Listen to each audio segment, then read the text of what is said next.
എല്ലാവർക്കും നമസ്കാരം. വീണ്ടും ഒരു ഓണം കൂടി വരവായി.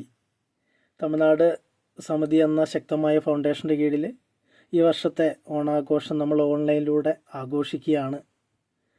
നമ്മുടെ ഭവനങ്ങളിൽ നമ്മൾ പൂക്കളം തീർക്കാറുണ്ട്. വിവിധങ്ങളായ കളറിലുള്ള പൂക്കളെ കൊണ്ടാണ് നമ്മൾ പൂക്കളം തീർക്കുന്നത്. അതുപോലെ തന്നെ നമ്മുടെ തമിഴ്നാട് സമിതിയിലെ കുടുംബങ്ങളെല്ലാം തന്നെ അവരുടെ ജീവിതം വർണ്ണാഭമാവട്ടെ എന്ന് ചിന്തിച്ചുകൊണ്ട് നമ്മുടെ ഇന്നത്തെ ഈ ഓൺലൈൻ പരിപാടി ഔദ്യോഗികമായിട്ട് ഉദ്ഘാടനം ചെയ്യുന്നതിലേക്കായിട്ട് തമിഴ്നാട് സമിതിയുടെ പ്രസിഡൻ്റായിട്ടുള്ള ശ്രീ വേണു മണൽവയൽ അവരുടെ ആദരപൂർവ്വം ക്ഷണിക്കുന്നു. വളരെ സന്തോഷം. കാരണം എന്താ വെച്ചാൽ തമിഴ്നാട് സമിതി ഞങ്ങളെ സംബന്ധിച്ച് 3 വർഷമായി ഞങ്ങൾ ചുമതലയേറ്റിട്ട് ഇപ്പോൾ 3ാമത്തെ വർഷം പൂർത്തിയാകാൻ പോകുന്നു. അപ്പൊ അതിനിടയ്ക്ക് പല കാര്യങ്ങളും നമുക്ക് ചെയ്യാൻ ശ്രമിച്ചിട്ടുണ്ട്, അല്ലെങ്കിൽ കുറേയൊക്കെ കാര്യങ്ങൾ ചെയ്യാൻ കഴിഞ്ഞിട്ടുണ്ട്. അതിൻ്റെ ഒരു ഭാഗമാണ് ഇപ്പൊ ഈ ഓൺലൈനിലൂടെയുള്ള രാമായണ പാരായണം നമ്മൾ ആരംഭിച്ചത്. അത് വളരെ വിജയപ്രദമായിരുന്നു. അതുകൊണ്ട് തന്നെ നമ്മൾ ഈ ഓണാഘോഷവും ഓൺലൈനിലൂടെ നമുക്ക് ആഘോഷിക്കാം എന്ന തീരുമാനം നമ്മൾ എടുക്കുകയും അതിന് വിജയന്റെ നേതൃത്വത്തിൽ ഒരു സമിതി നമ്മൾ രൂപീകരിക്കുകയും ചെയ്തു. അതിൽ വിജയൻ കൂടാതെ ശിവദാസൻ കോളിമാറുണ്ട്, അതുപോലെ രാജേഷ് കരിവളം, അതുപോലെ സിതീഷ്, അതുപോലെ രജിത വനിതാവേദിയുടെ. അപ്പോൾ നമ്മൾ തമിഴ്നാട് സമിതിയും വനിതാവേദിയും നമ്മൾ എന്ത് പരിപാടി ചെയ്യുമ്പോഴും അത് വനിതാവേദിയെ കൂടെ ഉൾക്കൊള്ളിച്ചുകൊണ്ട് തന്നെയാണ് നമ്മൾ ചെയ്യാറുള്ളത്. ഇത്തവണയും വനിതാവേദിയെ കൂടി ഉൾക്കൊള്ളിച്ചുകൊണ്ടാണ് നമ്മൾ ഈ ഒരു പരിപാടി പ്ലാൻ ചെയ്തിട്ടുള്ളത്. എന്തായാലും വളരെ സന്തോഷം. നമ്മളിപ്പോൾ ഇത്ര ആളുകൾ 92 ആളുകൾ എനിക്കിപ്പോൾ ഇതിൽ കാണാൻ പറ്റുന്നുണ്ട്. അപ്പോൾ എത്രയും വലിയൊരു ഒരു പ്ലാറ്റ്ഫോമിലൂടെ നമ്മൾ എന്തായാലും നമ്മുടെ തമിഴ്നാട് സമിതിയുടെയും വനിതാവേദിയുടെയും ആഭിമുഖ്യത്തിൽ നമ്മൾ എന്തായാലും ഒരു ഓൺലൈൻ ഓണാഘോഷം, കാരണം കാലഘട്ടത്തിനനുസരിച്ചുള്ള മാറ്റം, ആ മാറ്റമാണ് ഇത്. അതോടൊപ്പം തന്നെ നമ്മൾ പുതിയ തലമുറയെ വാർത്തെടുക്കുന്നതിൻ്റെ ഭാഗവും കൂടിയാണിത്. അപ്പൊ എന്തായാലും തമിഴ്നാട് സമിതി തീർച്ചയായിട്ടും എല്ലാവരെയും ഈ ഓൺലൈൻ ഓണാഘോഷത്തിന് എല്ലാവരെയും നമ്മൾ ഹാർദവമായി എല്ലാ വീടുകളിൽ നിന്നും, എല്ലാ പ്രാദേശിക സമിതികളുടെ എല്ലാ വീടുകളിൽ നിന്നും, തമിഴ്നാട് സമിതിയുടെ എല്ലാ വീടുകളിൽ നിന്നുള്ള ഒരു കൂട്ടായ്മ അല്ലെങ്കിൽ പങ്കാളിത്തം പ്രതീക്ഷിച്ചുകൊണ്ട് ഞങ്ങളൊരു ഓണാഘോഷ പരിപാടി ഓൺലൈനിലൂടെ ആരംഭിക്കുകയാണ്.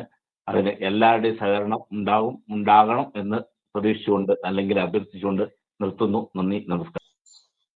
ഓണപ്പൂവേ ഓമൽ പൂവേ നീ തേടും മനോഹര തീരം, ദൂരെ മാടി വിളിപ്പൂ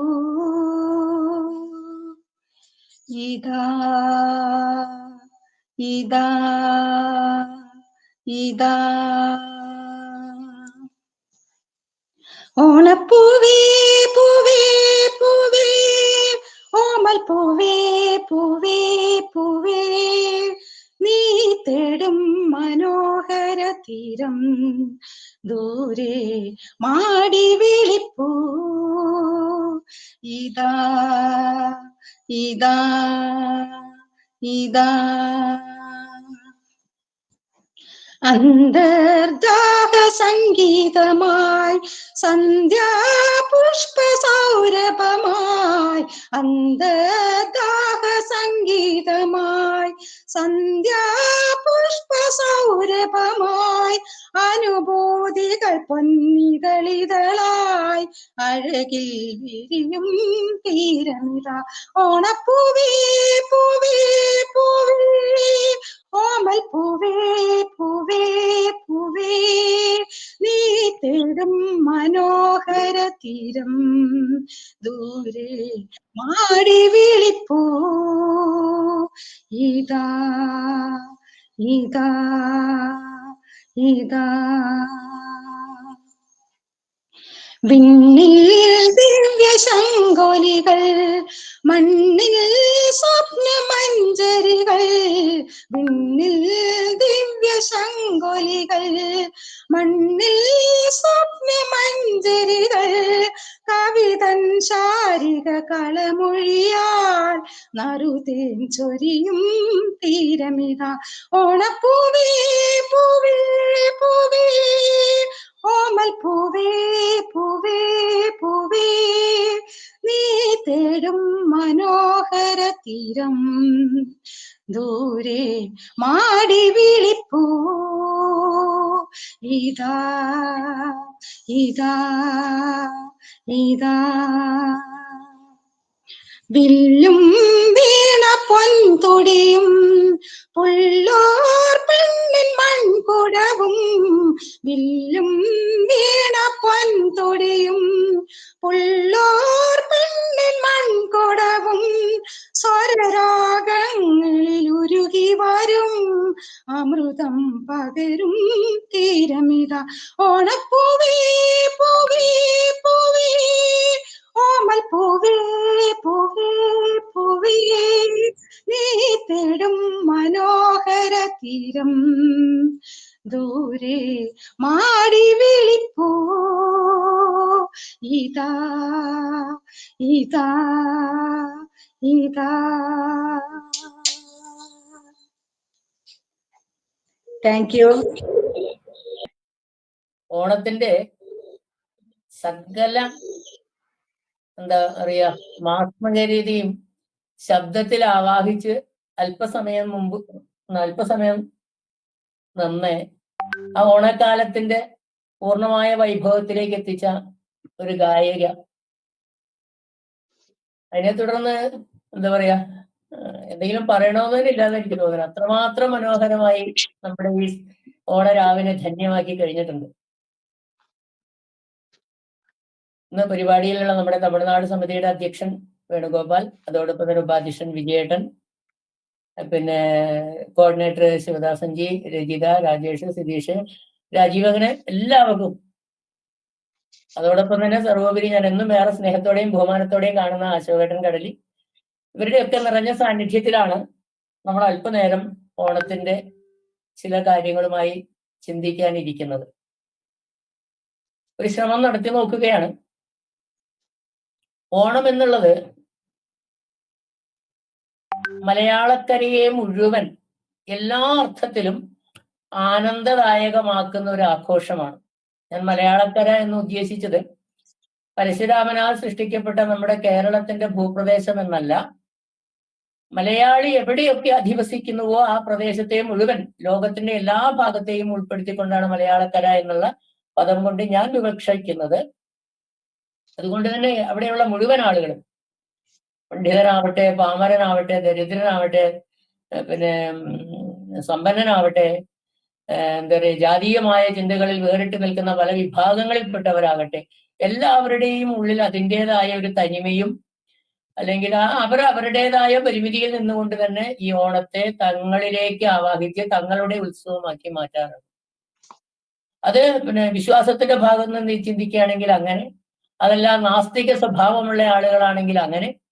നമുക്ക് ഭാരതത്തെ സംബന്ധിച്ചിടത്തോളം നാസ്തികതയൊന്നും ഒട്ടും അന്യമല്ല. കാരണം എന്താണെന്ന് വെച്ചാൽ ഏറ്റവും കൂടുതൽ നാസ്തിക ചിന്താഗതി ഉണ്ടായിരുന്ന ചാർവാകനെ പോലും നമ്മള് മഹർഷിവര്യന്മാരുടെ ഗണത്തിൽപ്പെടുത്തി കൊണ്ടു നടന്ന പാരമ്പര്യത്തിന് ഉടമകളാണ് നമ്മൾ. അതുകൊണ്ട് അവരുൾപ്പെടെ എല്ലാവരും ഓണം എന്നുള്ള വലിയ വികാരത്തെ നെഞ്ചേറ്റി നടക്കുന്ന ഒരു കാലഘട്ടമാണ്. അതുകൊണ്ട് തന്നെയാണ് കേരളത്തിൽ ഇപ്പൊ അടുത്ത കാലത്ത് ഒരു വിദ്യാലയത്തിലൊരു അധ്യാപിക പിന്നെ ഓണത്തെക്കുറിച്ച് തെറ്റായ ഒരു സന്ദേശം നടത്തിയ സമയത്തില് അത് അവരുടെ മാത്രം വിദ്യാലയമായിട്ട് പോലും അതിനെ സമൂഹം ഏറ്റെടുക്കുകയും എന്താ പറയാ, ആ താൽക്കാലികമാണെങ്കിൽ പോലും ആ അധ്യാപികയ്ക്ക് സ്ഥാനചലനം അനുഭവിക്കേണ്ടി വരികയും മാത്രമല്ല ആ കലാലയ അങ്കണത്തിൽ ചരിത്രത്തിൽ ഇന്ന് വരെ കണ്ടിട്ടില്ലാത്ത വിധത്തിലുള്ള ഓണാഘോഷ പരിപാടി നടന്നു എന്ന് പറയുന്ന സമയത്ത് തന്നെ ഓണത്തെ മലയാള മനസ്സുകൾ എത്രമാത്രം ആഴത്തിൽ സ്വീകരിച്ചു എന്നുള്ളതിന്റെ ഒരു തെളിവാണ്.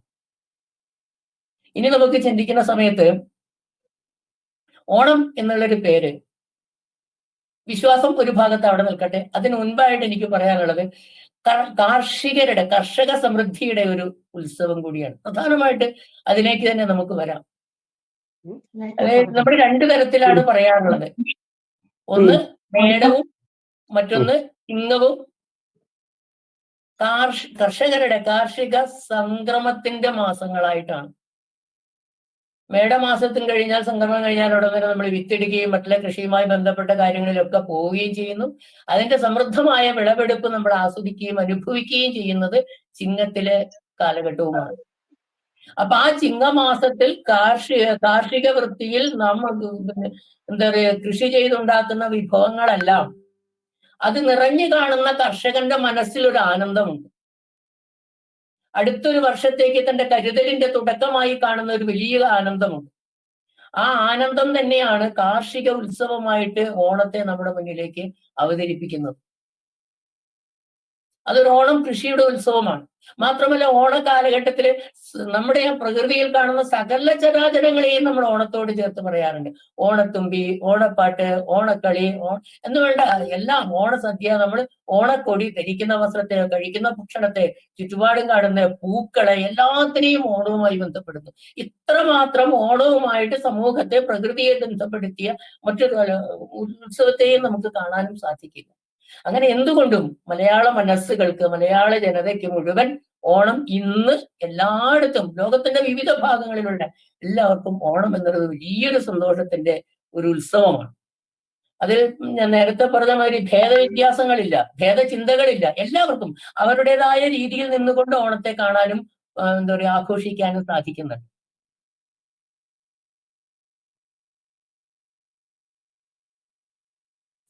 ഇനി നമുക്ക് മറ്റൊരു കാര്യത്തെക്കുറിച്ച് ചിന്തിക്കുകയാണെങ്കിൽ, ഒരു ഭാഗം അങ്ങനെ നിൽക്കുന്ന സമയത്ത് അല്പം ഓണത്തിന്റെ ഐതിഹ്യത്തെക്കുറിച്ച് കൂടെ നമുക്കൊന്ന് കടന്നു പോകാം. അപ്പോഴാണ് രസകരമായിട്ടുള്ള ഒരു അനുഭവം നമുക്ക് കാണാൻ സാധിക്കുക. ഓണത്തിൽ നമ്മൾക്ക് മുന്നിൽ കാണപ്പെടുന്ന രണ്ട് രൂപങ്ങളുണ്ട്. പ്രധാനമായിട്ട് രണ്ട് വ്യക്തികളെ നമുക്ക് കാണാൻ സാധിക്കും. അല്ലെങ്കിൽ ഈശ്വര തുല്യരായിട്ടുള്ള രണ്ട് ഈശ്വരന്മാരെ തന്നെ നമുക്ക് കാണാൻ സാധിക്കും. ഒന്ന് മഹാബലിയും മറുഭാഗത്ത് വാമനമൂർത്തി. ഈ മഹാബലിയും വാമനമൂർത്തിയും നമുക്ക് ചിന്തിക്കാൻ സാധിക്കും. കള്ളവുമില്ല, ചതിയുമില്ല, പൊളിവചനങ്ങളില്ല, അങ്ങനെ ഒരു തരത്തിലും ദുരന്തങ്ങളോ ദുരിതങ്ങളോ ദുസ്വപ്നങ്ങളോ ദുരാഭിമാനങ്ങളോ ഒന്നും തന്നെ ഇല്ലാത്ത അതിമനോഹരമായി കേരളത്തെ ഭരിച്ചുകൊണ്ടിരിക്കുന്ന ഒരു ചക്രവർത്തിയെ ഒരു കാരണവുമില്ലാതെ ചതിച്ചു കൊന്നവനാണ് വാമനൻ. നമ്മുടെയൊക്കെ മുന്നിലുള്ള ഒരു ചിത്രമാണ് വാമനനെ കുറിച്ചുള്ളത്. ആധുനിക കാലഘട്ടത്തിലെ വിദ്യാഭ്യാസം നമ്മളെ അത്തരത്തിൽ ചിന്തിപ്പിക്കുന്നതിന് പ്രാപ്തമാക്കി വെക്കുകയും ചെയ്തിട്ടുണ്ട്. നമ്മുടെയൊക്കെ മുന്നിലുള്ള ഒരുപക്ഷെ ഒരു 50 വർഷങ്ങൾക്കൊക്കെ മുൻപ് വരെ നാം പഠിച്ചിരിക്കുന്ന വിദ്യാഭ്യാസ പാഠപുസ്തകങ്ങളിലൊക്കെ തന്നെ മഹാബലിയെ ചവിട്ടിത്താഴ്ത്തിയ ക്രൂരനായ, ചതിയനായ, ഒരുപക്ഷെ കൊലപാതകി എന്ന് വരെ വിശേഷിപ്പിക്കാവുന്ന തരത്തിലേക്ക് അത്രമാത്രം അനുഭവങ്ങൾ ഏറ്റുവാങ്ങിച്ചിട്ട് നിൽക്കുന്ന ഒരേ ഒരു അവതാരം മാത്രമേ ഉള്ളൂ, അത് വാമനാവതാരവുമാണ്. നമ്മളൊന്ന് ചിന്തിച്ചാൽ നമുക്കറിയാം, ഈശ്വരൻ അവതാരം എടുത്തതിന്റെ ഒക്കെ പിന്നില് വ്യക്തമായ ഉദ്ദേശങ്ങളുണ്ട്. ദശാവതാരങ്ങൾ മുഴുവൻ അങ്ങനെ തന്നെയാണ്. പിന്നെ എന്തുകൊണ്ട് ഈ വാമനൻ മാത്രം ഇത്തരത്തിലുള്ള ഒരു നല്ല ചക്രവർത്തിയെ ചവിട്ടി താഴ്ത്തി പാതാളത്തിലേക്ക് അയച്ചു എന്ന് നമുക്ക് എത്ര പേര് നമ്മൾ അത്തരത്തിൽ കാര്യങ്ങളെ കുറിച്ച് ചിന്തിച്ചിട്ടുണ്ട് എന്ന് തന്നെ തോന്നുന്നില്ല. കാരണം നമ്മൾ കടന്നു വന്ന വഴികൾ അങ്ങനെയാണ്. നമുക്ക് ചിന്തിക്കാനുള്ള അവസരം തന്നിട്ടല്ല നമ്മുടെ ബാല്യങ്ങളൊന്നും കടന്നു പോയിട്ടുള്ളത്. പക്ഷെ നമ്മൾ ചിന്തിക്കേണ്ടിയിരിക്കുന്നു, ഇങ്ങനെയുള്ള ഈ മഹാബലിയെ എന്തുകൊണ്ട് വാമനൻ ചെയ്തു? അവിടെയാണ് വാമനനെ കുറിച്ച് നമുക്ക് മനസ്സിലാക്കാൻ സാധിക്കുക. മഹാബലി ചക്രവർത്തി കേരളം ഭരിച്ചിരുന്ന ഒരു രാജാവാണ്. കേരളത്തെ കുറിച്ച് പറയാം. മഹാബലി ഭരിച്ചിരുന്ന കേരളത്തിന്റെ ഭൂപ്രദേശത്തെ കുറിച്ചൊന്ന് പറയാം. ആ കാലഘട്ടം നമുക്ക് എന്താ പറയാ, അങ്ങനെ ചിന്തിക്കുന്ന സമയത്ത് ഏറ്റവും മുന്നിൽ നമ്മുടെ മുന്നിലേക്ക് പോകേണ്ട ഒരു സ്ഥലമുണ്ട്, തൃക്കാക്കര എന്നുള്ള ഒരു പ്രദേശം. തൃക്കാക്കര എന്ന് പറഞ്ഞാൽ തിരുക്കാൽക്കരയാണ്. അതാണ് തൃക്കാക്കരയായത്. അതായത് ഭഗവാന്റെ വിഷ്ണു ഭഗവാൻ അവതാരമെടുത്ത് പാദം വെച്ച പ്രദേശം എന്നാണ്. തിരുക്കാൽക്കരയാണ് തൃക്കാക്കരയായി മാറിയത് എന്നാണ് ചരിത്രരേഖകൾ പറയുന്നത്. അവിടെ പോലും സൂചിപ്പിക്കുന്ന ഭഗവാന് വിഷ്ണുവിന്റെ അവതാരത്തെയാണ്. ഈ കേരളം ഭരിച്ച്, അല്ലെങ്കിൽ ആ പ്രദേശം ഭരിച്ച്, അന്ന് ചേര രാജാക്കന്മാരുടെ കാലഘട്ടത്തില് അവിടെയാണ് ആ പ്രദേശത്തെ കേന്ദ്രമാക്കിക്കൊണ്ട് തമിഴ് ജനതയുടെ നേതൃത്വത്തിൽ, അല്ലെങ്കിൽ തമിഴ് പശ്ചാത്തലമുള്ള ഒരു ഭരണ സംവിധാനമാണ് അന്ന് നിലനിന്നിരുന്നത്. അതുകൊണ്ട് തന്നെ നമുക്ക് നമ്മുടെ വയനാടൻ ചെട്ടിമാരെ കുറിച്ചൊക്കെ ചിന്തിക്കുകയാണെങ്കിൽ സാധിക്കും. ഈ തമിഴ് പാരമ്പര്യത്തിന്റെ ഏറ്റവും അടുത്ത ഉദാഹരണം തന്നെയാണ് നമ്മുടെ ജീവിതത്തിന്റെ പല ചിട്ടകളിലും പല ഭാഗങ്ങളിലൂടെയും കടന്നുപോയാൽ നാം സംസാരിക്കുന്ന രീതി പോലും പലപ്പോഴും വാക്കുകൾ പോലും തമിഴ് സംസ്കാരവുമായിട്ട് ഏറെ ബന്ധപ്പെട്ടതാണ്. നമ്മൾ തമാശയ്ക്കാണെങ്കിൽ പോലും ജാള്യതയില്ലാതെ, നമ്മളെ കുറിച്ചൊരു ദുരഭിമാനമില്ലാതെ നമ്മുടെ സ്വത്വത്തിൽ നിറഞ്ഞുകൊണ്ടുള്ള പദപ്രയോഗങ്ങളോടൊക്കെ സംസാരിക്കാൻ സാധിക്കുകയാണെങ്കിൽ തമിഴിന്റെ ഒട്ടേറെ കലർപ്പുകൾ അല്ലെങ്കിൽ ആ കാലഘട്ടത്തിന്റെ ശേഷിപ്പുകൾ നമ്മുടെ ജനതയുടെ ഉള്ളിൽ ഇന്നും കാണാൻ നമുക്ക് സാധിക്കും. അതുകൊണ്ട് തന്നെ വയനാടൻ ചെട്ടിമാരും ഈ തമിഴ് സംസ്കാരവും തമ്മിൽ അഭേദ്യമായ ബന്ധമുണ്ട്. ഇനി അവിടെ നിൽക്കട്ടെ. ഇന്നത്തെ കേരളം, നേരത്തെ ഞാൻ പറഞ്ഞ മാതിരി പരശുരാമനാൽ മഴുവറിഞ്ഞപ്പെട്ട് സൃഷ്ടിക്കപ്പെട്ട കേരളം എന്ന് നാം വിശ്വസിക്കുന്ന ഭൂപ്രദേശത്തിന് ഉണ്ടാകുന്നതിന് മുമ്പ് തന്നെ, അതായത് അവതാരത്തിന് ശേഷമാണല്ലോ പരശുരാമാവതാരം ഉണ്ടാകുന്നത്. അപ്പൊ അതിനു മുമ്പ് തന്നെയാണ് ഈ കാലഘട്ടത്തിൽ ഓണത്തിന് പ്രസക്തി ഉണ്ടായതും ഓണത്തിന്റെ ആരംഭവും. ഒട്ടേറെ പുസ്തകങ്ങളിൽ പാടുന്നുണ്ട്. തമിഴിൽ തന്നെ പത്തുപാട്ടിലുണ്ട്. അതേമാതിരി മരുതനായരുടെ മധുരൈ കാഞ്ചിയിൽ ഈ ഓണത്തെ കുറിച്ച് പറയുന്നുണ്ട്. പിന്നെ ചേരമാനും പെരുമാളിന്റെ കഥയുമായി ബന്ധപ്പെട്ട് നമ്മുടെ എന്താ പറയാ കേരള ചരിത്രത്തിലുണ്ട്. ഇതിലൊക്കെ തന്നെ ഓണത്തെ കുറിച്ച് വളരെ വ്യക്തമായിട്ട് പറയുന്നത്. അതിൽ പറയുന്ന ഓണത്തിന്റെ പശ്ചാത്തലം നമുക്കൊന്ന് കാണാൻ സാധിക്കും, നോക്കാം. മഹാബലി നേരത്തെ പറഞ്ഞ മാതിരി സർവായുധനായിട്ട് എല്ലാ തരത്തിലും കേരളം ഭരിച്ചുകൊണ്ടിരിക്കുന്ന സമയത്ത് മഹാബലിയുടെ ഒരു പ്രത്യേകത എന്ന് വെച്ചാൽ മഹാബലി മഹാവിഷ്ണുവിന്റെ ഒരു എന്താ പറയാ ആരാധകനും കൂടിയായിരുന്നു. മഹാവിഷ്ണു ഭക്തനായിരുന്നു മഹാബലി എന്നുള്ളതാണ്. അങ്ങനെയുള്ള തന്റെ ഭക്തനെ ചവിട്ടി താഴ്ത്തി എന്ന് വിശ്വസിക്കുന്ന മൗഢ്യമാണ് ഒരു കാലഘട്ടം വരെ, അല്ലെങ്കിൽ സമീപകാലത്ത് വരെ നമ്മൾ വിശ്വസിക്കപ്പെട്ടിരുന്നത്. ഈ മഹാബലി കേരളം വാണിരുന്ന സമയത്ത് മഹാബലിയിൽ കണ്ടു തുടങ്ങിയിട്ടുള്ള ആ അസുര രാജാവാണ്. സ്വാഭാവികമായിട്ടും ആസുരികമായ ചില ശക്തികൾ അദ്ദേഹത്തിലുണ്ട്.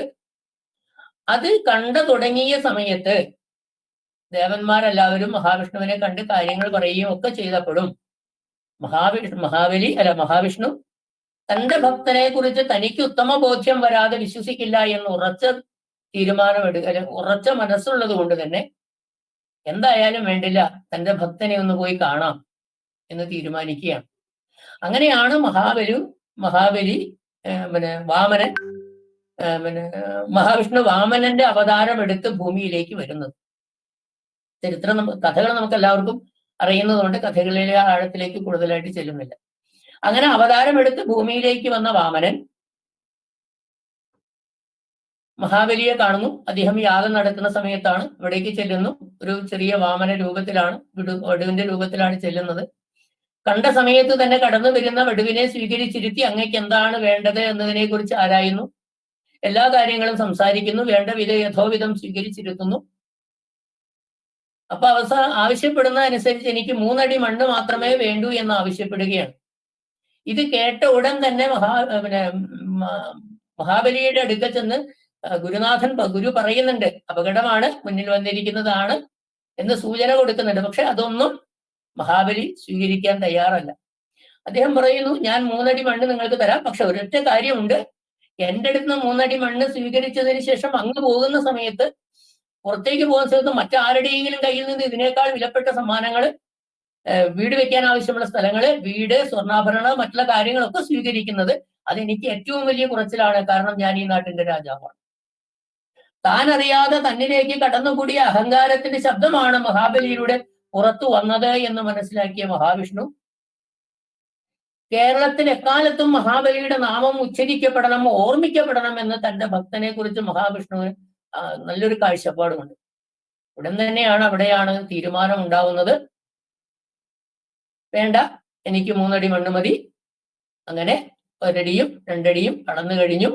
നേരത്തെ നമുക്കറിയാവുന്നതുപോലെ എല്ലാ പ്രദേശങ്ങളും ആ 2 അടിയോടുകൂടി കഴിയുന്നു. അപ്പോഴാണ് വളരെ കൃത്യമായിട്ട് മഹാബലിക്ക് മനസ്സിലാവുന്നു. അതായത് മഹാബലിയുടെ പൂർവ്വനാമം എന്ന് പറഞ്ഞാൽ ഇന്ദ്രസേനനാണ്. സന്ധ്യാബലി എന്നുള്ളതാണ് അദ്ദേഹത്തിന്റെ പത്നിയുടെ പേര്. അവിടെ നിന്നാണ് അദ്ദേഹത്തിന് മനസ്സിലാവുന്നത് തന്റെ മുന്നിൽ നിൽക്കുന്നത് താനേറെ ആദരിക്കുന്ന, താനേറെ ഭക്തിയോടെ കാണുന്ന വിഷ്ണു ഭഗവാനാണ് എന്ന് മനസ്സിലാക്കുകയും തന്റെ സർവ്വ അപരാധങ്ങളും ഏറ്റുപറഞ്ഞ് ഭഗവാന്റെ മുന്നിൽ ശിരസ് നമിച്ച് ഭഗവാന്റെ 3ാമത്തെ അടി തന്റെ ശിരസിൽ വെക്കാൻ വേണ്ടി തലകുനിച്ചു കൊടുക്കുന്നത്. മഹാവിഷ്ണു അതോടുകൂടെ തന്നെ ഭഗവാന്റെ ശിരസിൽ പാദങ്ങൾ വെച്ച് മറ്റൊരു ലോകത്തിലേക്ക്, സുതലം എന്ന് പറയുന്ന വിശേഷപ്പെട്ട മറ്റൊരു ലോകത്തിലേക്ക് മഹാബലിയെ പറഞ്ഞയക്കുകയും ആ ലോകത്തില് തൊട്ടടുത്ത് വരുന്ന ആ ലോകത്തിന്റെ കാവൽക്കാരനായി മഹാവിഷ്ണു നിൽക്കാൻ തയ്യാറാവുകയും ചെയ്യുന്നു എന്നുള്ള എത്ര ഉദാത്തമായ, എത്ര വലിയ വീക്ഷണമാണത്തെയാണ്, എത്ര വൈകല്യം നിറഞ്ഞ രീതിയിൽ ഇന്നത്തെ കാലത്തെ വിദ്യാഭ്യാസം കൊണ്ട് എത്തിച്ചിരിക്കുന്നു എന്ന് ആലോചിക്കുമ്പോൾ ഒരു അധ്യാപകനായിരുന്നു എന്നതിൽ പലപ്പോഴും ഇത്തരം ചരിത്രത്തിന്റെ പിൻബലം നോക്കുന്ന സമയത്ത് ജാള്യത തോന്നാറുണ്ട്. അങ്ങനെ മഹാവിഷ്ണു മഹാബലിയെ സുതലം എന്ന് പറയുന്ന യുവതിക്ക് പറഞ്ഞിരിക്കുന്നത് മാത്രമല്ല കൊടുക്കുന്നത്, അടുത്ത ഇന്ദ്രപദവി പോലും കൊടുത്ത് പിന്നീട് ഇന്ദ്രപദവിയിൽ വാഴിച്ചു എന്നുള്ളതൊക്കെയാണ് പിന്നീട് പറയുന്നത്. ഇതാണ് മഹാബലിയും മഹാവിഷ്ണുവും തമ്മിലുള്ള ബന്ധം. വർഷത്തിൽ ഒരിക്കൽ വന്ന് തന്റെ പ്രജകളെ കാണണമെന്നുള്ള ആഗ്രഹം പ്രകടിപ്പിക്കുന്നു. ഇതൊക്കെ നമുക്ക് ഇന്ന് കാലത്തിലുള്ള ചരിത്രമാണ്. ആ ചരിത്രത്തെ പൂർണ്ണമായിട്ടും മാറ്റിമറിച്ചുകൊണ്ട്, ആ കഥയെ പൂർണ്ണമായിട്ടും മാറ്റിമറിച്ചുകൊണ്ടൊന്നും നമുക്ക് മുന്നോട്ട് പോകേണ്ടതുമില്ല. അപ്പൊ വർഷത്തിൽ ഒരിക്കൽ വരണം. അത് എന്ന് വരണം? മഹാബലിയായ ഞാൻ വരുന്ന സമയത്ത് എന്നോടൊപ്പം അങ്ങുണ്ടാവണം, എന്റെ ഈശ്വരൻ ഉണ്ടാവണം. മഹാബലിയുടെ മനസ്സിലെ ചിന്താഗതിയായിരുന്നു. അതുകൊണ്ട് തന്നെയാണ് അന്ന് ഭൂമിയിൽ വാമനൻ അവതരിച്ച ആ ദിനം തന്നെ, തിരുവോണ നാളിൽ തന്നെ വാമനനോടൊപ്പം മഹാവിഷ്ണുവും നമ്മളെയൊക്കെ കാണാൻ വേണ്ടി നമ്മുടെ വീടുകളിൽ വരുന്നു എന്ന നമ്മുടെ വിശ്വാസമുള്ളത്. മഹാബലി പോലും തന്നെക്കാൾ ഉദാത്തമായ ചിന്തയും കാഴ്ചപ്പാടും കൊടുത്ത വാമനൻ, അതാണ് തിരുവോണത്തിന്റെ ഏറ്റവും വലിയ പ്രത്യേകതയും. തൃക്കാക്കര ക്ഷേത്രത്തിൽ 2 തരം പ്രതിഷ്ഠയാണുള്ളത്, വാമന്റെയും മഹാവിഷ്ണുവിന്റെയും. മറ്റു ഉപദേവന്മാർ ധാരാളമുണ്ട്. അവിടെ നിന്നാണ് വർഷത്തിൽ ഓണത്തിന് ഏറ്റവും കൂടുതൽ മലയാള മനസ്സുകൾക്കൊക്കെ ഏറ്റവും ഒരിക്കലെങ്കിലും നമ്മൾ തൃക്കാക്കര പോകണം, ഓണം ഒന്ന് കാണാൻ വേണ്ടി. അവിടുത്തെ ഓണാഘോഷവുമായി ബന്ധപ്പെട്ട് നമുക്കൊന്ന് പോകാൻ സാധിച്ചാൽ ഏറ്റവും, അല്ലെങ്കിൽ അവിടുത്തെ പോയിരുന്ന ആ ഓണ സമയത്ത് പോയില്ല, അല്ലാത്തപ്പോഴെങ്കിലും പോയിട്ട് ആ ചരിത്രം പഠിക്കാനൊന്നും നമ്മൾ തയ്യാറാവുകയും വേണം. ഇനി മറ്റൊരു കാര്യം ചിന്തിക്കുമ്പോൾ, ഇത്തരത്തിൽ ഓണത്തിന്റെ പശ്ചാത്തലമുള്ള മഹാബലിയെ വിപണനത്തിന്റെ തന്ത്രങ്ങൾ മാത്രം വെച്ചുകൊണ്ടുള്ള മാഫിയകളുടെ കൈകളിലേക്ക് കേരളത്തിലെ മഹാബലിയെ കൊണ്ടെത്തിക്കുന്ന ഒരു കാഴ്ചപ്പാട് ദയനീയമായിട്ട് നമുക്ക് കാണാൻ സാധിക്കുന്നുണ്ട്. പല കടകളുടെയും ഷോപ്പുകളുടെയും ഒക്കെ മുന്നിൽ മഹാബലിയുടെ കോലം കെട്ടിവെച്ച് കുടവയറനായിട്ടുള്ള മഹാബലിയെ കാണിച്ചു കൊടുത്ത് പരിഹാസ്യനാക്കപ്പെട്ട ഒരു മഹാബലിയുടെ ചിത്രം ഈ ഓണത്തിന്റെ നാളുകളിലൊക്കെ നമ്മുടെ മനസ്സുകളിലേക്ക് കാണാൻ സാധിക്കും. മഹത്തായ ബലി നൽകിയവനാണ് മഹാബലി. തന്റെ സാമ്രാജ്യത്തെ മുഴുവൻ ഭഗവാന്റെ മുന്നിലേക്ക് സമർപ്പിക്കപ്പെട്ടയാളാണ്. മഹത്തായ ബലമുള്ളവൻ എന്നുള്ള സംസ്കൃതത്തിലും പറയാറുണ്ട്. നല്ല യുദ്ധവീരാളിയായിരുന്നു. ഉറച്ച നെഞ്ചുറപ്പുള്ള ചങ്കുറപ്പുള്ള ഒരു മഹാബലിയുടെ ചിത്രം, ഒരു ശക്തനായ രാജാവിന്റെ ചിത്രം കൊടവേറ് കല്ലി ഒന്നിനും കൊള്ളില്ലാത്തവന്റെ വിപുലമായ രൂപത്തിൽ വരച്ചു വെച്ച് നമ്മൾ പോലും പലപ്പോഴും അങ്ങനെ ചിന്തിച്ചു പോകാറുണ്ട്, കാണാറുണ്ട്. ആ ദിവസം മഹാബലിയെ സ്വീകരിക്കുന്നതിന് നമ്മൾ പൂക്കളമിടുന്നു. പൂവിന് ഏറ്റവും കൂടുതൽ പ്രാധാന്യമുള്ള ദിവസമാണ് ഓണക്കാലം എന്ന് പറയുന്നത്. എന്താ പൂവിന്റെ ചരിത്രം? പൂവിന്റെ ചിന്താഗതി എന്താ? പൂക്കൾ എന്ന് പറയുന്നത് കുഞ്ഞുങ്ങളെ പോലെയാ. കുഞ്ഞുങ്ങളുടെ മനസ്സും പൂക്കളും ഒരുപോലെയാണെന്നാണ് കവികൾ നമ്മളോട് പാടി കേൾപ്പിച്ചിട്ടുള്ളത്, അറിഞ്ഞിട്ടുള്ളത്. കുഞ്ഞുമക്കൾ പൂക്കൾ പൊട്ടിക്കാൻ പോവാറുണ്ട്. എത്ര മാർദ്ദവം നിറഞ്ഞ മനസ്സോടുകൂടിയാ ഈ പൂക്കളം ഇടുന്ന സമയത്ത് മുതിർന്നവരായ നമ്മള്, അമ്മമാര്, കുഞ്ഞുങ്ങള്, നമ്മളെല്ലാവരും കൂടി കുഞ്ഞു മനസ്സുമായിട്ടാണ് ഓരോ പൂവും എത്ര പക്വതയോടെ ചിട്ടയോടുകൂടി അതിൽ അണിയിച്ചൊരുക്കി വയ്ക്കുന്നു. പല വിധത്തിലുള്ള ഭേദചിന്തകൾ ഉള്ളതൊക്കെ തന്നെ നമ്മളെ പല വർണ്ണ പൂക്കളെ കൊണ്ട് ഒരുമിപ്പിച്ച് എത്ര ഐക്യത്തിന്റെ, ആഘോഷത്തിന്റെ, ചിന്തയുടെ വിശാലമായ കാഴ്ചപ്പാടോടുകൂടി നമ്മൾ ഓണത്തെ കാണുന്നു എന്നുള്ളതാണ് നമ്മൾ തിരിച്ചറിയേണ്ട ഒരു വസ്തുത. കള്ളമില്ല, ചതിയില്ല, മറ്റുള്ള ചിന്തകളൊന്നും തന്നെയില്ല നമ്മുടെ മുന്നിൽ. ഇത്രയും മഹത്തായ ഒരു ഓണത്തിന്റെ കാഴ്ചപ്പാട് നമ്മുടെ മുന്നിലുള്ള സമയത്താണ് പലപ്പോഴും ഓണത്തെ കേവലം മഹാബലിയുടെ ഒരൊറ്റ ചിത്രത്തെ മാത്രം നമ്മൾ മുന്നിൽ വെച്ചുകൊണ്ട് മഹത്തായ ഈശ്വരന്റെ അവതാരത്തെ കാണാതെ പോകുന്ന ഒരു ദയനീയമായ കാഴ്ച നമ്മുടെയൊക്കെ ഉള്ളിലുണ്ട്. തന്ന സമയം അതിക്രമിച്ചു എന്നുള്ളത് കൊണ്ട് തന്നെ ഈ ഒരു ദിവസം, ഈ ഓണത്തിന്റെ ചിന്ത ഉണ്ടാകുന്ന ദിവസം തന്നെ നമുക്ക് നമ്മുടെ ചിന്തകളും കാഴ്ചപ്പാടുകളും ഒക്കെ ഞാൻ നേരത്തെ പറഞ്ഞ വിധത്തിൽ പലതരത്തിലും നമുക്ക് ആഘോഷിക്കാൻ സാധിക്കും. ഒന്ന്, നേരത്തെ സൂചിപ്പിച്ച പോലെ ആത്മീയ രീതിയിൽ ചിന്തിച്ചുകൊണ്ട് ആധ്യാത്മികതയുടെ പാതയിൽ നിന്നുകൊണ്ട് മനസ്സിൽ ഭക്തി നിറച്ച് ആ ഭക്തിയിലൂടെ ലഭിക്കുന്ന ആനന്ദത്തെ നിറച്ചുകൊണ്ട് നമുക്ക് ഓണത്തെ ആഘോഷിക്കാൻ സാധിക്കും. നേരെ മറിച്ച് കാർഷിക വൃത്തിയുടെ പരിണാമത്തിന്റെ ഫലമായിട്ട് പിന്നെ ഓണക്കളികളും ഓണപ്പാട്ടുകളും ഓണത്തല്ലുകളും അങ്ങനെ ഓണത്തിന്റെ ആഘോഷങ്ങളുടെ ലഹരിയിൽ നമുക്ക് ഓണത്തെ ആഘോഷിക്കാൻ സാധിക്കും. ഇത് രണ്ടും കൂടി സമ്മേളിപ്പിച്ചുകൊണ്ട് ആഘോഷിക്കാനും നമുക്ക് സാധിക്കും. എന്തുകൊണ്ടും ആനന്ദത്തിന്റെ, സന്തോഷത്തിന്റെ, ഒരുമയുടെ നേർക്കാഴ്ചയാണ് മലയാള മനസ്സുകളുടെ ഓണം എന്ന് മാത്രം ഓർമ്മിപ്പിച്ചുകൊണ്ട് തൽക്കാലം നിർത്തുകയാണ്. എല്ലാവർക്കും നമസ്കാരം. മഞ്ഞണിക്കൊമ്പിൽ ഒരു കിങ്ങിണിത്തുമ്പിൽ താനിരുന്നലിഞ്ഞാടിടുന്നൊരു സുമംഗലിക്കുരുവി.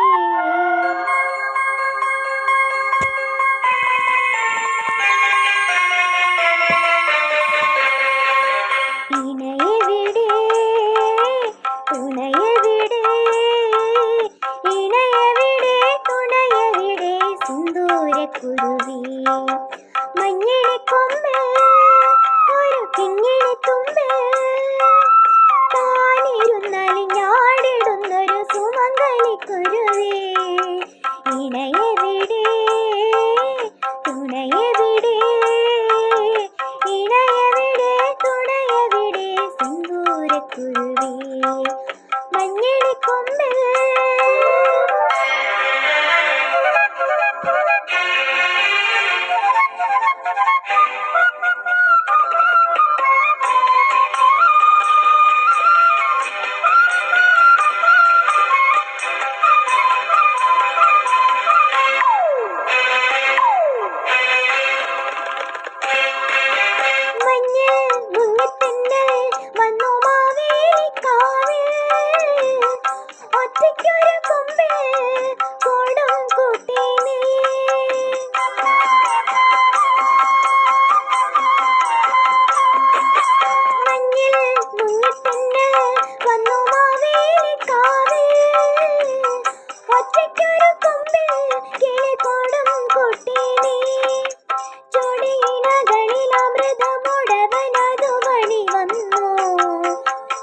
ചെറുകുളിരലയിളകി നിന്നോമൽ കരളേ. മഞ്ഞണിക്കൊമ്പിൽ ഒരു കിങ്ങിണിത്തുമ്പിൽ താനിരുന്നലിഞ്ഞാടിടുന്നൊരു സുമംഗലിക്കുരുവി. ഇണയെവിടെ തുണയെവിടെ സിന്ദൂരക്കുരുവി. മഞ്ഞണിക്കൊമ്പിൽ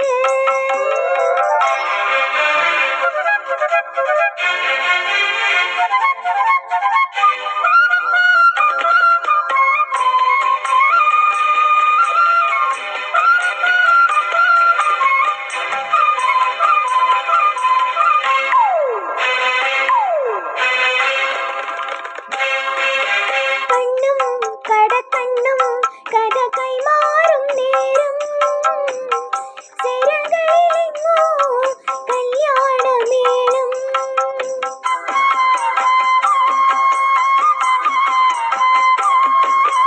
കണ്ണും കടക്കണ്ണും കഥ കൈമാറും നേരം സിരകളിലെങ്ങോ ഒരു കല്യാണമേളം. മണിച്ചിറകടിച്ചവനോടൊപ്പവും അകലെയെങ്ങാനും പറന്നുയരണമിനിയൊരു നാൾ സിന്ദൂരക്കുരുവി. മഞ്ഞണിക്കൊമ്പിൽ ഒരു കിങ്ങിണിത്തുമ്പിൽ താനിരുന്നലിഞ്ഞാടിടുന്നൊരു സുമംഗലിക്കുരുവി. ഇണയെവിടെ തുണയെവിടെ സിന്ദൂരക്കുരുവി. മഞ്ഞണിക്കൊമ്പിൽ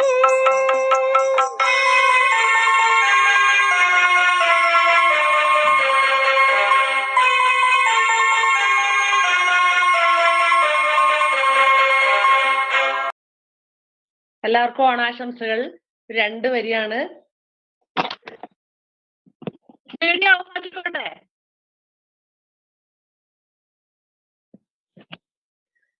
പൂവിളി പൂവിളി പൊന്നോണമായി നീ വരൂ പൊന്നോണത്തുമ്പി. പൂവിളി പൂവിളി പൊന്നോണമായി നീ വരൂ പൊന്നോണത്തുമ്പി. ഈ പൂവിളിയിൽ മോഹം പൊന്നിൽ മുത്തായി മാറ്റും പൂവയലിൽ നീ വരൂ ഭാഗം പൂവിളി പൂവിളി പൊന്നോണമായി നീ വരൂ പൊന്നോണത്തുമ്പി പൂ കൊണ്ട് മൂടും പൊന്നിൻ ചിങ്ങത്തിൽ പുല്ലാങ്കുഴൽ കാറ്റത്താടും ചമ്പാവിൻ പാടം ഇന്നേ കൊയ്യാം നാളെ ചെന്നാൽ അത്തം ചിത്തിര ചോതി പൂന്നന്നിൽ പൊന്മല പൂമുറ്റം തോറും നീ വരൂ പൊന്നോണത്തുമ്പി പൂവിളിയിൽ ഈ മോഹം മുന്നിൽ മുത്തായി മാറ്റും പൂവയലിൽ നീ വരൂ ഭാഗം വാങ്ങാൻ പൂവിളി പൊന്നോണമായി നീ വരൂ പൊന്നോണത്തുമ്പി. നന്ദി. കവിത ഓർമ്മയിലെ ഓണം. ഉണ്ടായിരുന്നൊരു പൂക്കളം പണ്ടെന്റെ മൺകുടിൽ മുറ്റത്തിനരികെ, എന്റെ മൺകുടിൽ മുറ്റത്തിനരികെ. ഓർമ്മയിൽ ഓമൽ സുഗന്ധമായി ഞാനെന്നും ഓമനിക്കുന്നൊരെന്നോണം, ഏറെ കാത്തുകാത്തെത്തുന്നൊരോണം, ഏറെ കാത്തുകാത്തെത്തുന്നൊരോണം. തൊടിയിൽ വിരുന്നെത്തും തുമ്പയും തോഴിയായി മുക്കുറ്റി കണ്ണാന്തളിയും കൃഷ്ണ കിരീടവും ചൂടിയ പൂക്കളം മാവേലി മന്നനെ കാത്തുനിന്നു. ഞാനുമെന്നോണവും കാത്തുനിന്നു, ഞാനുമെന്നോണവും കാത്തുനിന്നു. ഒരു മഹാത്യാഗത്തിൻ കഥയായി അന്നെന്റെ ബാല്യത്തിൽ നിറവായി നിറഞ്ഞൊരോണം, എന്റെ ബാല്യത്തിൽ നിറവായി നിറഞ്ഞൊരോണം. ഉണ്ടായിരുന്നൊരു പൂക്കളം പണ്ടെന്റെ മൺകുടിൽ മുറ്റത്തിനരികെ, എന്റെ മൺകുടിൽ മുറ്റത്തിനരികെ. മാവേലി വാണൊരു കാലം പിറക്കുവാൻ എന്നെ കൊതിപ്പിച്ചൊരോണം, എന്നോ കൈവിട്ടുപോയി തിരുവോണം, കൈവിട്ടുപോയി തിരുവോണം.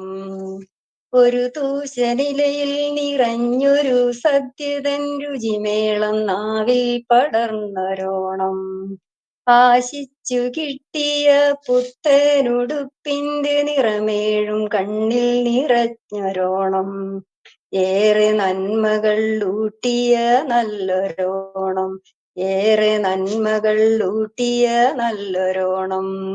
ഊഞ്ഞാലിലാടുവാൻ ഒരു തുഞ്ചം നീട്ടിയ തൊടിയിലെ നാട്ടുമാവെങ്ങു പോയി, എന്റെ പൊന്നോണം ഇന്നെങ്ങു മാഞ്ഞുപോയി. എങ്കിലും എന്നും ഞാൻ കാത്തിരുന്നിടുന്നു പഴമയുടെ മണമോലുമോണം, പഴമയുടെ മണമോലുമോണം. ഹൃദയ സാനുക്കളിൽ അമൃത് വർഷിക്കുന്ന കഥയായി നിറഞ്ഞിടും പുണ്യമോണം, എങ്ങും ഉണർവായി വന്നിടും നന്മയോണം, എങ്ങും ഉണർവായി വന്നിടും നന്മയോണം. നന്ദി. നമസ്കാരം. എല്ലാവർക്കും എൻ്റെ തൃക്കേട്ട ദിനാശംസകൾ. നമുക്ക് എല്ലാവർക്കും ഓണമെടുത്തു. എല്ലാവരും ഓണത്തിൻ്റെ തിരക്കിലാണെന്ന് അറിയാം. എങ്കിലും ഓണത്തെക്കുറിച്ചും അത്തപ്പൂക്കളത്തിൻ്റെ പ്രാധാന്യത്തെക്കുറിച്ചും 2 വാക്ക് സംസാരിക്കുന്നു. ഏറ്റവും പ്രധാനപ്പെട്ട ദിവസമാണ്. മലയാളികളുടെ സാംസ്കാരികവുമായ ആഘോഷവുമായി കണക്കാക്കുന്നു. മലയാളികളുടെ ദേശീയോത്സവമാണ് ഓണം. ഓണത്തിലെ ഒരു പ്രധാന ഘടകമാണ് അത്തപ്പൂക്കളം. അത്തം 10-ന് തിരുവോണം എന്നാണ് ചൊല്ല്. എന്നാൽ അത്തം മുതൽ തിരുവോണം വരെ പൂവിടുമ്പോൾ എന്താണ് അതിൻ്റെ പിന്നിലുള്ള ഐതിഹ്യം എന്ന് പലർക്കും അറിയില്ല.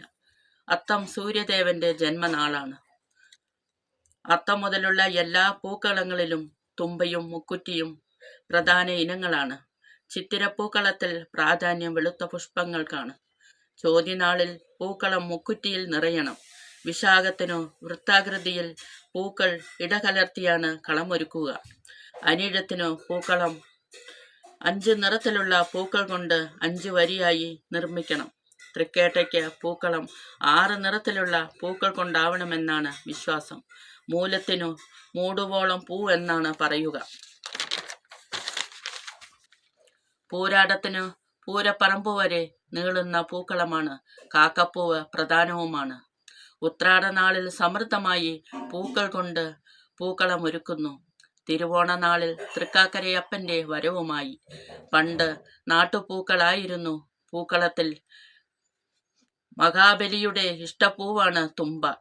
ചാണകമെഴുകിയ തറയിൽ തുമ്പയും തുളസിയും കൊണ്ട് ഒറ്റവരി അത്തത്തിനു തിരുവോണ നാളാകുമ്പോൾ അത് 10 വരിയാകും. അത്തപ്പൂക്കളത്തിനു തൃക്കാക്കരയപ്പനുമായി ബന്ധപ്പെട്ട് കിടക്കുന്ന ഒരു ഐതിഹ്യം ഉണ്ട്. അത്തം മുതൽ തിരുവോണം വരെ തൃക്കാക്കരയപ്പനു എഴുന്നള്ളി ഇരിക്കുവാൻ വേണ്ടിയാണ് പൂക്കളം ഒരുക്കിയിരിക്കുന്നത്. എന്നാൽ തൃക്കാക്കരയിൽ നിന്ന് ദൂരെ വസിക്കുന്നവർക്ക് തൃക്കാക്കരയപ്പന്റെ അടുത്തു ചെന്ന് പൂക്കളം ഒരുക്കുവാൻ കഴിയാതെ വന്നപ്പോൾ അവരുടെ സങ്കട നിവൃത്തിക്കായി വീടുകളിൽ തന്നെ പൂക്കളം ഒരുക്കി അതിൽ തന്നെ പ്രതിഷ്ഠിച്ച് ആരാധിച്ചു കൊള്ളുവാൻ തൃക്കാക്കരയപ്പൻ അനുമതി നൽകി എന്നും അതിൽ പിന്നെയാണ് വീടുകളിൽ പൂക്കളം ഒരുക്കി തുടങ്ങിയത് എന്നും പറയപ്പെടുന്നു.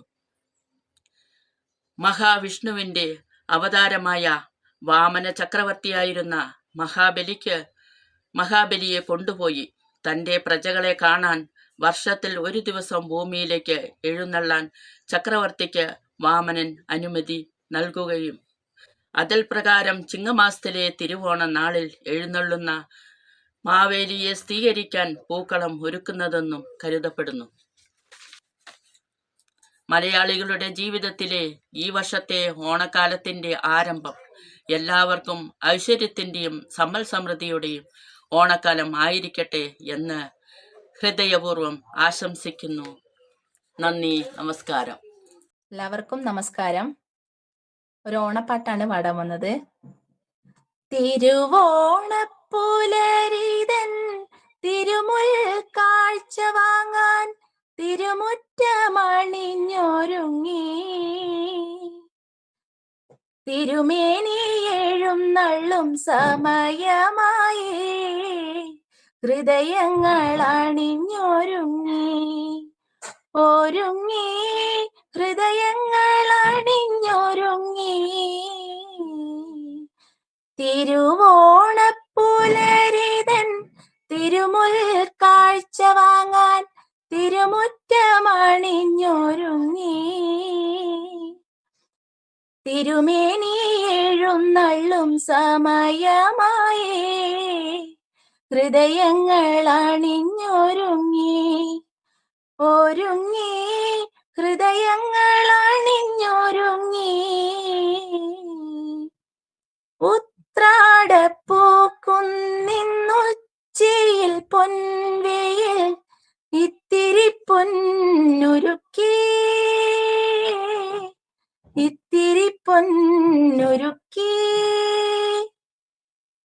കോടി മുണ്ടുടുത്തും കൊണ്ടോടി നടക്കുന്ന കോമള ബാലനാമോണക്കിളി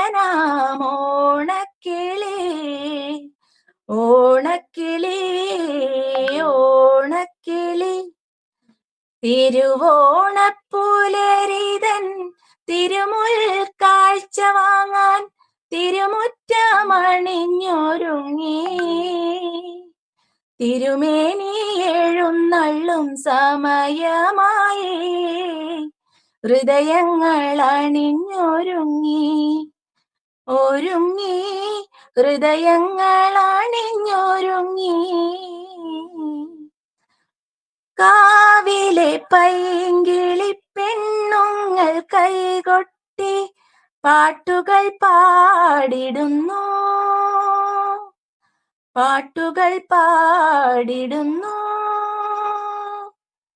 ഓണവില്ലടിപ്പാട്ടിൻ നൂപുരം കിലുങ്ങുന്നു പൂവിളിത്തേരുകൾ പാഞ്ഞിടുന്നു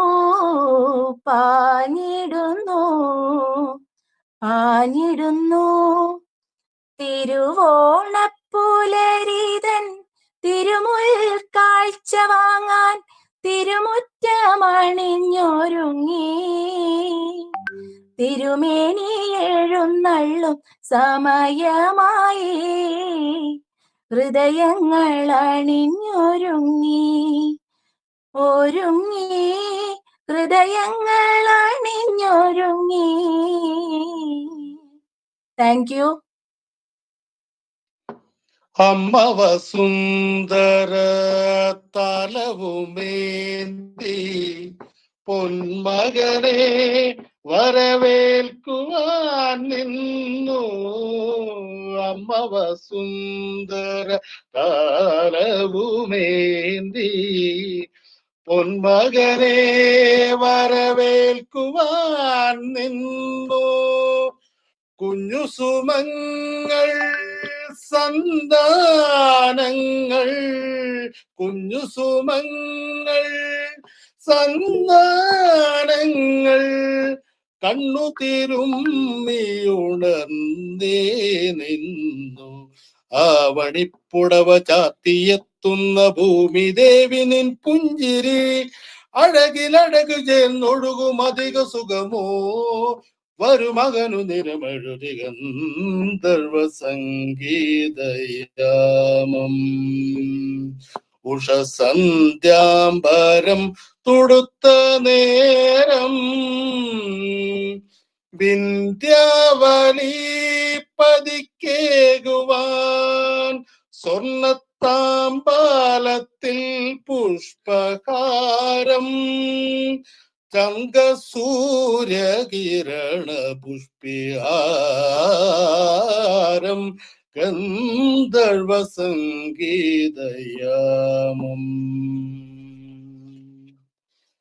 മന്ദസമീരൻ ചാമരം വീശി മന്നവനെ എതിരേൽക്കുവാൻ വന്നു. മഞ്ഞുകണങ്ങൾ വൈഡൂര്യങ്ങൾ, മഞ്ഞുകണങ്ങൾ വൈഡൂര്യങ്ങൾ പുൽത്തുമ്പുകളിലുടഞ്ഞേ നിന്നു. ആവണിപ്പുടവ ചാത്തിയെത്തുന്ന ഭൂമിദേവി നിൻ പുഞ്ചിരി അഴകിലഴകു ചെന്നൊഴുകും അധിക സുഖമോ. വരുമവനു നിരമെഴുതി ഗന്ധർവ സംഗീതയാമം. ഉഷസന്ധ്യാംബരം തുടുത്ത നേരം വിന്ധ്യാവലി പതിക്കേകുവാൻ സ്വർണത്താമ്പാളത്തിൽ പുഷ്പഹാരം തങ്കസൂര്യകിരണ പുഷ്പഹാരം ഗന്ധർവ സംഗീതയാമം.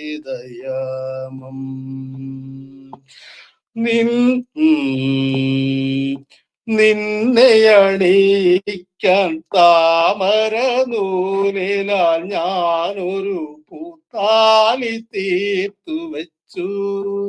നിന്നെ അണിയിക്കാൻ താമര നൂലിനാൽ ഞാനൊരു പൂത്താലി തീർത്തു വെച്ചു. നീ വരുവോളം വാടാതിരിക്കുവാൻ ഞാനതെടുത്തു വെച്ചു. എന്റെ ഹൃത്തിലെടുത്തു വെച്ചു. എന്നോടെന്തിനൊളിക്കുന്നു നീ സഖി, എല്ലാം നമുക്കൊരു പോലെയല്ലേ. അന്ത്യയാമത്തിലെ മഞ്ഞേറ്റു പൂക്കുമി സ്വർണ്ണമന്ദാരങ്ങൾ നമ്മളല്ലേ. ചന്ദനമണിവാതിൽ പാതിച്ചാരി എന്തോളം കണ്ണിൽ തിരയിളക്കി. എല്ലാവർക്കും ഓണാശംസകൾ നേരുന്നു. എല്ലാ ഐശ്വര്യവും സമ്പത്തും സമൃദ്ധിയും എല്ലാം ഉണ്ടാവട്ടെ.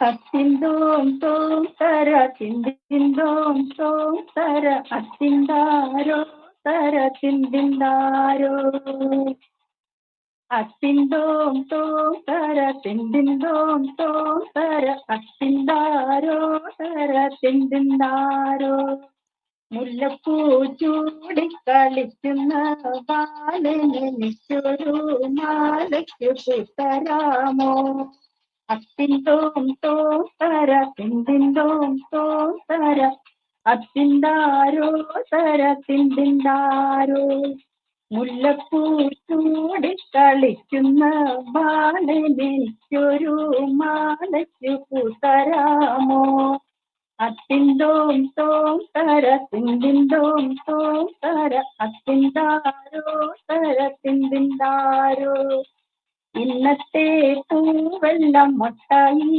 പോയടോ നാളെ വാ മാലയ്ക്കു തരാമേ അത്തിന്തോം തോം തര തിന്തിന്തോം തോം തര അത്തിന്താരോ തര തിന്തിന്താരോ ഇന്നത്തെ പൂവെല്ലാം മൊട്ടായി പോയടോ നാളെ വാ മാലയ്ക്കു തരാമേ അത്തിന്തോം തോം തര തിന്തിന്തോം തോം തര അത്തിന്താരോ തര തിന്തിന്താരോ. നമസ്തേ പ്രിയപ്പെട്ടവരെ, ഐശ്വര്യത്തിന്റെയും സമ്പൽ സമൃദ്ധിയുടെയും നിറവിൽ വീണ്ടും ഒരു തിരുവോണ നാളുകൂടി നമ്മെ തേടിയെത്തിയിരിക്കുന്നു. മലയാളികൾക്ക് ഓണം എന്നാൽ എന്നും ഒരു ഗൃഹാതുരത്വ നിറവുള്ള ഓർമ്മയാണ്. ഒത്തുചേരലുകളും ആഘോഷങ്ങളുമായി ഒരു സന്തോഷക്കാലം, മനം നിറയെ സുവർണ നിമിഷങ്ങൾ സമ്മാനിച്ച ഒരു ഓണക്കാലം. തുമ്പയും മുക്കൂറ്റിയും ഓണപ്പൂവും പറിച്ചു നടന്ന മധുര സ്മരണകളെ ഓർമ്മിപ്പിക്കുന്ന ഒരു നല്ലൊരു നാള്. സ്നേഹത്തിന്റെ കൈപ്പവല്ലരിയിൽ ചുറ്റപ്പെട്ട ഒരു കൊച്ചു ഗ്രാമം. അവിടെ ഓണാഘോഷം ഒട്ടേറെ പകിട്ട് നിറഞ്ഞതാണ്.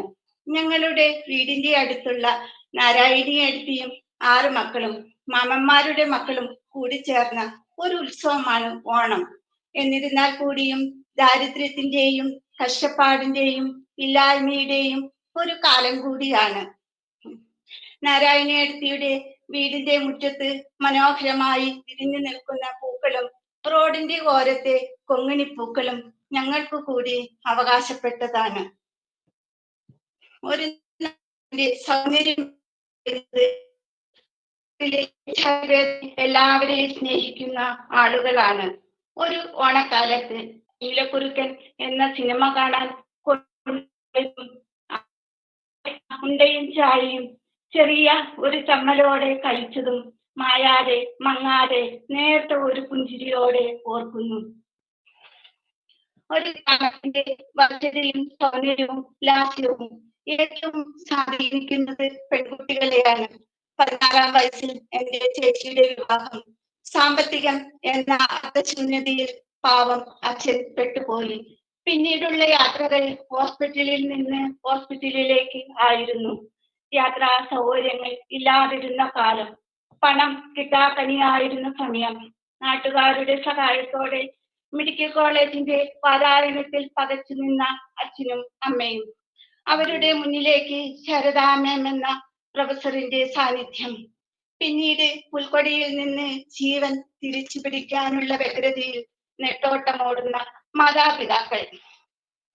അവിടെ കുഞ്ഞായിരുന്ന എന്റെയും സഹോദരങ്ങളുടെയും മുന്നിൽ ഓണാഘോഷം അപ്രാപ്യവും അസാധ്യവുമായിരുന്നു. എങ്കിൽ കൂടിയും പരസ്പരം സാധനങ്ങളും പച്ചക്കറികളും കൈമാറിയ അമ്മായിമാരും, നേരം വെളുക്കുന്നതും നോക്കിയിരുന്ന് മാമന്മാരുടെ വീട്ടിലേക്ക് ഓടുന്ന ബാല്യവും എല്ലാം കൂടി ഒരു ഉത്സവത്തിന്റെ പ്രതീതിയായിരുന്നു ഓണത്തിന്. ഇന്ന് ആഘോഷങ്ങൾ എന്തു തന്നെയായാലും അതിന്റെ പവിത്രതയും സ്നേഹത്തിന്റെ ഊഷ്മളതയും നഷ്ടപ്പെട്ടു കഴിഞ്ഞു. ഇത് പ്രപഞ്ചത്തിന്റെ തീരുമാനമാണ്. കഴിഞ്ഞ കാലം നമുക്ക് ഇനി വരില്ല, വരും കാലവും നമ്മുടെ മുന്നിലില്ല. ഈ നിമിഷം മാത്രമേ നമുക്കുള്ളൂ. അതുകൊണ്ട് സ്നേഹത്തോടെ ആദരവോടെ ആരെയും പഴിചാരാതെ നമുക്ക് ജീവിക്കാം. പകിട്ടാർന്ന പൂക്കളും പാറിപ്പറക്കുന്ന ചിത്രശലഭങ്ങളും മിഴിവേകുന്ന ഈ ചിങ്ങപ്പുലരിയിൽ ചെറിയ പിണക്കങ്ങളും ഒട്ടേറെ ഇണക്കങ്ങളുമായി കടന്നുപോയ പഴയ കാലം നമുക്കൊരുമിച്ച് ഓർമ്മിക്കാം. മഹാബലിയുടെ പതനിസനത്തിന് കാതോർത്തിരിക്കുന്ന ഓരോ ഓണവും മനുഷ്യനിലെ സാത്വിക ഭാവത്തിന്റെ പ്രതീകമാണ്. അങ്ങനെ നന്മയായി, നറുമണമായി, നിറമായി, നിലാവായി ഒരു ഓണക്കാലവും കൂടി വരവായി. എല്ലാവർക്കും ഓണാശംസകൾ നേരുന്നു. ശ്യാമാംബരം നീളെ മണിമുകിലിനുള്ളിൽ തൊടിയുണരും നേരം തിങ്കൾ കലമാനോടുമ്പോ ദൂരെ കണ്ടാൽ മനമലിയും ചന്ദ്രകാന്ത കല്ല്. ദൂരെ കണ്ടാൽ മനമലിയും ചന്ദ്രകാന്ത കല്ല്. ശ്യാമാംബരം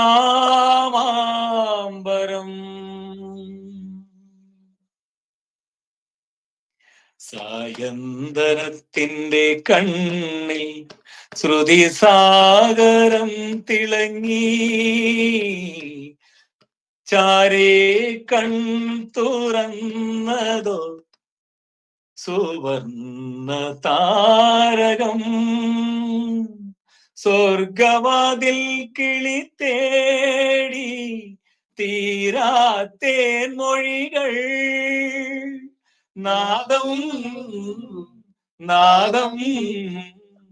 മൃദുവായി പൊഴിയും നിലവിൽ പോലും മെല്ലെ കേട്ടാൽ മനമലിയും ചന്ദ്രകാന്ത കല്ല്. ശ്യാമാംബരം ചിത്രാങ്കണത്തിലെ കാവിൽ പൊന്നാളമാടി നിന്നു.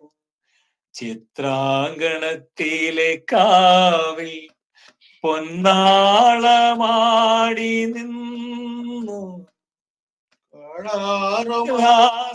പൊരുളിലും നാടാറുമാസമായി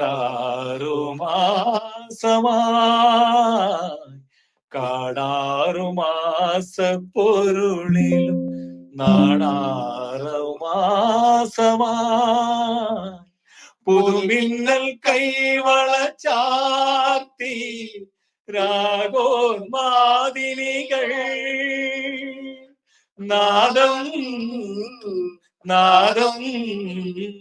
സുരവി മന്ത്രം തെളിയും പോലെ അരികിൽ കേട്ടാൽ മനമലിയും ചന്ദ്രകാന്ത കല്ല്. അരികെ കേട്ടാൽ മനമലിയും ഹൃദയമന്ത്ര ചിന്ത. ശ്യാമാംബരം ദൂരെ മണിമുകിലിനുള്ളിൽ തുടിയുണരും നേരം തിങ്കൾ കലമാനോടുമ്പോ ദൂരെ കണ്ടാൽ മനമലിയും ചന്ദ്രകാന്ത കല്ല്. ശ്യാമാംബരം. Thank U.